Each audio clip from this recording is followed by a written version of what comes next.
All right, here's the finished product for the beauty salon of the house. So as you can see from the videos before, this is the shampoo ball. Uh, you can see I built a box of out of wood and put some tiles to cover all the water lines and the drain for the ball. All right, so here's the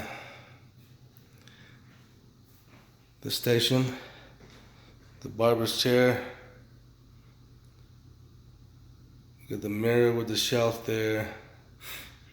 It's the waiting area, couch for it. So everything, it looks clean already. So it's ready to go. Ready to start making some money. All right. I also changed the light, put a new light because you need to make it brighter in here. So this is a 4 light, and I put a 2 light here also. All right, so that's it for today.